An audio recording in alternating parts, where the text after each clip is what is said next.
हाँ जी, फाइनली तस्मेनिया खुल चुका है, इंटीरियम एलोकेशन उनको मिल चुकी है। उसका मतलब हुआ कि भई उनको सीट्स मिली हैं, बहुत बहुत कम मिली हैं अभी, जो फाइनल एलोकेशन है वही होने वाली है।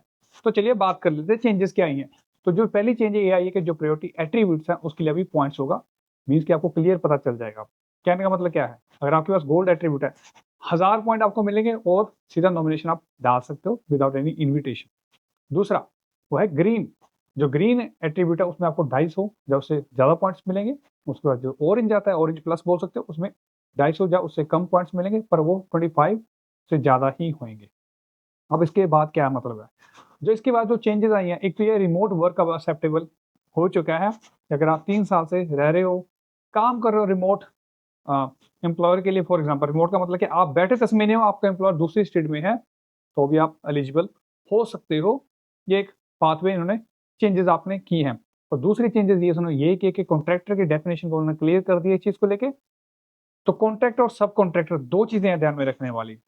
वो ये है कि भई जो बिज़नेस होता है उसके लिए कॉन्ट्रैक्टर काम करता है, जो सब कॉन्ट्रैक्टर वो काम करता है कॉन्ट्रैक्टर के लिए। तो इसका फ़र्क क्या हुआ? जो कॉन्ट्रैक्टर है वो यूज़ नहीं कर सकता है एज़ ए बिज़नेस, जो उसकी एम्प्लॉयमेंट है, पर उसको यूज़ करता है एज़ ए स्किल्ड एम्प्लॉयमेंट के लिए।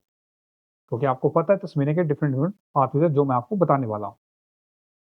अब ये तो बात हुई चेंजेस की। उसके बाद जो चेंज आई है वो आई है ऑफशोर के लेके। जो जॉब एम्प्लॉयमेंट ऑफर था वो उसको बंद कर दिया। अभी एक स्पेसिफिक रख दिया जो क्रिटिकल रोल्स को रेलेवेंट है, और जो ऑफशोर वाले हैं उनको भाई मिलेगा गोल्ड एट्रीब्यूट।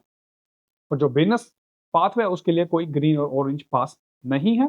ये एक रिलीफ की बात है और अच्छी बात भी है। उसे एक बहुत क्लियर इन्होंने बेसिकली की है, काफ़ी चीज़ें अपनी वेबसाइट भी बहुत क्लियर बना दी है। अगर आप जाकर उनकी वेबसाइट पे चेक करोगे तो बहुत ज़्यादा ईज़ी हो चुका है समझना।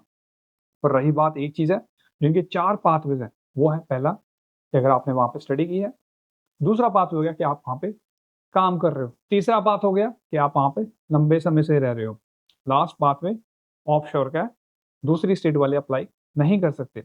तो जो ऑफशोर वाला है जैसे मैंने बोला कि एक क्रिटिकल लिस्ट जारी हुई है और उनके थ्रू ही उनको गोल्ड एट्रीब्यूट मिलेगा, और बाकी जो पाथवे था वो नहीं अभी है, जो ऑफर लेटर वाला था पहले वाला। अब ये बात हुई 4 पाथवेज़ के बारे में और इनकी डिफरेंट डिफरेंट रिक्वायरमेंट्स। पर उससे पहले मैं बताना चाहता हूँ ये चीज़ को लेके कि जो प्रायोरिटी एट्रीब्यूट्स है वो प्रायोरिटी देंगे जो बच्चे वहाँ पे स्टडी किए, ग्रेजुएट्स हैं या फिर लॉन्ग समय से वहाँ पे रह रहे हैं, ताकि उनको एक फेवर दिया जाए, एक कि उनकी कमिटमेंट है तस्मीने के लेके। अब इसके बाद ही दूसरी चीज़ ये है कि क्रिटिकल लिस्ट जो है अपडेट हो चुकी है, एक नई क्रिटिकल लिस्ट है, ये टीएसएल को मूव कर देंगे वो।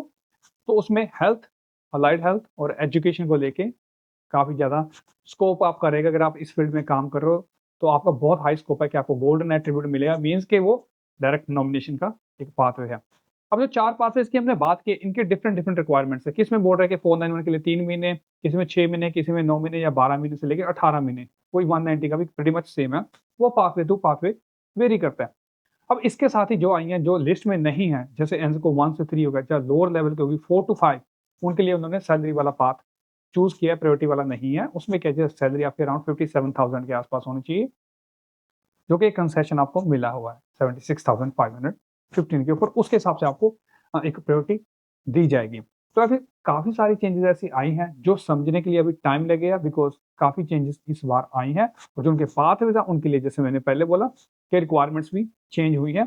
पर इसके साथ जो और सबसे बात हुई है कि जो बिज़नेस एस्टेब्लिश बिज़नेस होना चाहिए कि 12 महीने से कम चलता होना चाहिए और एक एम्प्लॉयर के साथ चलता होना चाहिए।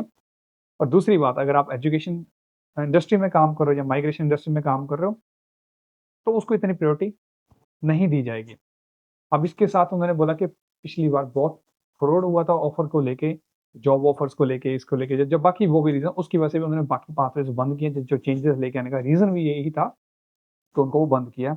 और रिमोट वर्क वाला उनका पर्सनल रीज़न हो सकता है कि रिमोट वर्क को क्यों एक्सेप्ट किया, but this is a great news guys. पर अभी जो चीज़ें आपने ध्यान में रखने वाली वो ये है कि आपको सैलरी के ऊपर फोकस करना पड़ेगा। अगर उस पाथ एक पाथवे के थ्रू आप एलिजिबल नहीं हो, तो दूसरे पाथवे के थ्रू जा सकते हो। आई होप इस वीडियो से आपको रफ आइडिया तो लग गया होगा। देखो पूरी समझ आने के लिए तो टाइम लगेगा इसको, क्योंकि रूल्स काफ़ी बड़े हैं। पर फिर भी कोई अधिक जानकारी चाहिए थी तो आप हमें कॉन्टैक्ट कर सकते हो, या हमारी मेलबर्न या सिडनी ब्रांच को विज़िट कर सकते हो। Thank you.